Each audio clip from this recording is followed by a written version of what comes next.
Кажется, я нашел самый резкий объектив в мире. Этот фикс, этот кусок металла и стекла весит 1200 граммов. Ради чего такой компромисс по весу? Конечно, ради бескомпромиссной картинки. Посмотрим сегодня, что это за чудовище и на что оно способно. Я приветствую вас на канале Полный кадр. Давайте снимать. Мы сегодня говорим про Sigma 40 мм f1.4 Art. Первое, что бросается в глаза, то насколько объектив здоровенный. Это фикс, при этом весит 1200 граммов под байонет Canon EF. Если найдете версию под байонет Sony E, будет весить еще больше. Когда мы начинаем вспоминать, а какие вообще 40-мм объективы до этого компании выпускали, сразу, конечно, приходит на ум блинчик от Canon 40 мм 2.8. Очень-очень маленький объектив. Недавно компания Nikon выпустила свои 40 мм для уже беззеркальной системы. Это тоже достаточно компактный объектив. Да, те варианты, они менее светосильные, но насколько же они меньше? И насколько же из-за этого непривычно видеть настолько огромный 40 мм объектив? И еще некоторые особенности объектива, которые стоит отметить. Но что касается конструкции, здесь у нас 16 оптических элементов в 12 группах. Диафрагма, как вы поняли, от 1.4 до f16. Минимальная дистанция фокусировки 40 см. Что касается сборки самого объектива. Если вы видели объективы серии Art когда-нибудь, то вы можете представить себе, как выглядит и этот объектив 40 мм 1.4. По сути, точно так же, как объективы 85 мм, 35 мм, 50 мм. Все это сделано в классическом стиле. То есть это классический объектив серии Art. Что от других объективов серии Art его может отличать, так это вот эта бленда. По крайней мере, на 35 мм объективе, на 85 мм объективе бленда была немного попроще. Здесь у нас есть вот такой вот фиксатор. То есть, надевая бленду, она у нас фиксируется на объективе, никуда с него не сползет, пока вы, соответственно, кнопку не нажмете. Это безусловный плюс. Вообще, бленда сама выглядит дорого-богато. Не только из-за этой кнопочки, но и из-за материалов, из которых она сделана. То есть здесь у нас не только обычный пластик идет, но и soft touch. Плюс в том, что это делает эту бленду более премиальной с внешней точки зрения, да, с точки зрения ощущений. Но минус в том, что это просто какой-то невероятный soft touch с точки зрения притягивания пыли. Буквально этот объектив, эта бленда, она всегда грязная. То есть, что бы вы ни делали, я могу ее сейчас протереть, но пока я условно донесу этот объектив с этой блендой до другого места, она опять покроется пылью. Что касается других интересных моментов, то безусловно бросается в глаза то, что здесь у нас резьба под светофильтры используется 82 мм. Это на самом деле для меня настоящая боль, потому что не так часто встречаются столь серьезные значения у светофильтров. То есть, если мы говорим про объективы Canon, то найти там объективы с резьбой под светофильтр больше, чем 77 мм, это достаточно проблематично. У Sigma такие приколы иногда встречаются. Находить такие светофильтры под такие объективы достаточно сложно. Конечно, этот объектив разрабатывался для полнокадровых камер. Тем не менее, ничто вам не помешает подключить его к кропнутой камере. При этом байонет Canon EF это крайне универсальный байонет, скажем так.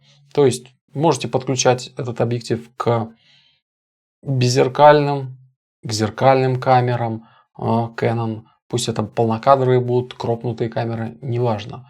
При этом можно подключать этот объектив к беззеркалкам любых других брендов, потому что на сегодня уже огромное количество переходников выпущено. Давайте поговорим про качество фотографий, которые мы можем получить при съемке на Sigma 40 мм 1.4 Art. Сейчас можете наблюдать некоторые примеры. Конечно, снимки получаются очень резкие даже на диафрагме 1.4 и даже по краям кадра, если край кадра попал в зону резкости, само собой.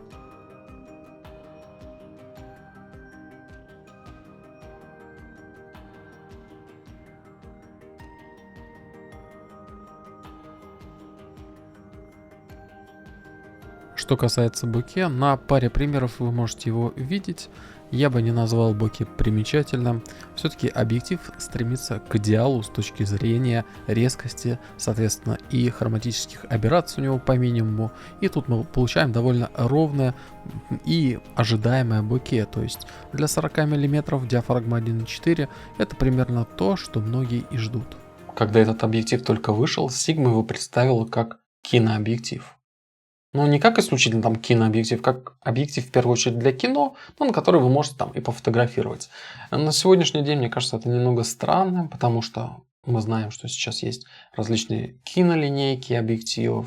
И сам объектив, в принципе, ничем не выдает свою какую-то киношную направленность. Понятно, почему Sigma так говорила. Безусловно, в кино нам важно, чтобы у нас была резкость по всему полю кадра на максимально открытой диафрагме. Я думаю, такие варианты объективов, они востребованы при определенного вида съемках. Если вы там снимаете в темноте, там, с тусклым светом и так далее, подобные объективы, у которых есть резкость в разных углах изображения, они могут быть востребованы в кино. Но насколько этот объектив реально получил известность в кино, популярность в кино, насколько его там использовали, ну, у меня возникают по этому поводу большие сомнения. Вы уже видели некоторые примеры фотографий и видео. Я, в принципе, и то поснимал достаточно на этот объектив. Но я не могу оценить в полной мере резкость, которую позволяет получить этот объектив. Потому что мои камеры, по сути, его ограничивают. Лучшее, на чем я могу его протестировать, это Canon EOS-R. Ну, там стоит достаточно старенькая матрица, там 30 мегапикселей, который идет еще со времен Canon 5D Mark IV. Можете погуглить, когда вышел Canon 5D Mark IV, его столько лет, по сути, этой матрицы. И, безусловно, она и когда вышла-то не была чем-то невероятным. А сейчас она, уже выглядит немножко устаревшей, особенно на фоне современных каких-то серьезных решений от Sony, да, таких как используется в Sony A7R5, да даже от того же Canon и его матрицы в камере R5. Что касается его использования на кропнутой камере, я снимал на него видео на R7. Это делать вполне возможно, но не очень удобно. Без спидбустеров, на мой взгляд, на кроп-камере этот объектив использовать не стоит. Чего, безусловно, не хватает еще этому объективу, это стабилизатор изображения. Конечно, когда мы используем с современной беззеркалкой этот объектив, у которой есть матричный стабилизатор, это вовсе никакая не проблема. Но разрабатывался-то он не для современных беззеркалок с матричным стабом. Он разрабатывался для зеркалок уровня Canon 5D Mark IV, Canon 1DX. И вот там, конечно, это вызывает некоторые проблемы, особенно во время видеосъемки. Ну и, соответственно, на беззеркалках, у которых стабилизатора нет, вроде Canon EOS-R, это тоже отсутствие стабилизации в этом объективе, тоже вызывает некоторые трудности. Еще один интересный момент – это развесовка в сочетании с современными беззеркалками. Объектив, как вы уже поняли из моего многократного повторения, очень большой, да, 1200 граммов. Плюс, когда вы устанавливаете его на беззеркалку, у вас появляется переходник. То есть рычаг, он как бы увеличивается. Плюс, ко всему прочему, современные беззеркалки, они вообще-то меньше, чем зеркальные камеры, для которых этот объектив изначально разрабатывался. То есть Canon 5D Mark IV или Canon 1DX. Вот. И, соответственно, из-за всего этого, из-за того, что тушка маленькая, из-за того, что у нас рычаг увеличен, плюс сам объектив здоровый, развесовка очень некомфортная для того, чтобы постоянно вот так вот снимать. Периодически, конечно, еще возникает ощущение, что сейчас этот объектив нафиг отвалится вместе с этим переходником, но, слава богу, такого не случается. Тем не менее, держать не всегда его комфортно. И это у нас тут еще Canon EOS-R, то есть камера достаточно немаленькая с точки зрения беззеркалок. Если бы это был, опять же, какой-нибудь Fujifilm там, или Sony начальный там A7 первого поколения, второго поколения, то там бы этот объектив сидел бы еще менее удобно. Подводя некоторые итоги, вот что хочется сказать. Во-первых, самый ли резкий это объектив в мире? Сложно ответить однозначно на этот вопрос. Я бы не сказал, что это кликбейт. Безусловно, это один из самых резких объективов в мире. Мы сейчас рассматриваем объективы для фотоаппаратов. То есть кинообъективы мы не рассматриваем по причине их дороговизны, огромного размера, гораздо большего, чем у этого объектива. Это классический объектив для масс-маркета, который выпускался так же, как и все обычные другие объективы, и был доступен большинству профессиональных фотографов или видеографов. не для киноиндустрии, соответственно, несмотря на то, как они его позиционировали. И вот среди таких объективов, в принципе, мало что с ним может конкурировать. Я смотрел различные тесты, читал, смотрел примеры фотографий и не смог найти ничего, что по резкости бы превосходило этот объектив. Примерно на том же уровне есть объективы. Есть объективы, которые изначально кажутся, что они лучше, но на самом деле оказываются хуже. В общем, если вы знаете объектив, который резче, чем этот, пишите в комментариях. Что я в целом думаю про этот объектив? То есть, безусловно, этот объектив для тех, кто хочет получить максимальное качество от 40-мм объектива. Если вам очень нравится фокусное 40 мм, как оно нравится, например, мне не очень нравится 35, например, миллиметров. Для меня 35 миллиметров это слишком широко на улице, например, да. То есть на улице я иногда хочу чуть поближе картинку получить. В то же время 50, например, миллиметров, которые на улице хорошо, с моей точки зрения, себя показывают, и мне они на улице больше нравятся при фотосъемке. 50 миллиметров в помещении очень часто узковатое. И получается, что что-то среднее между 35 и 50 миллиметрами это 40 миллиметров. И для меня, как универсальный фикс, такое фокусное расстояние гораздо ближе. И вот если вы поклонник этого фокусного расстояния, такой же, как и я, то, в принципе, вам этот объектив может понравиться. Но вам придется мириться с тем, что он слишком огромный. И вот тут дилемма. На самом деле придется вот между чем выбирать. Хотите ли вы получить 40 мм и мучиться с его огромным размером? А я вам скажу, что таскать вот такую конструкцию на постоянной основе, куда бы вы ни шли, например, где бы не хотели пофотографировать, это то еще удовольствие. И вот, вам придется выбрать. Либо вы получаете 40 мм с огромной светосилой 1.4. Для 40 мм это много. Это очень мало объективов с подобными характеристиками, если они вообще есть. Либо вы покупаете чуть меньше, объектив гораздо меньше, но там будет, например, 35 мм.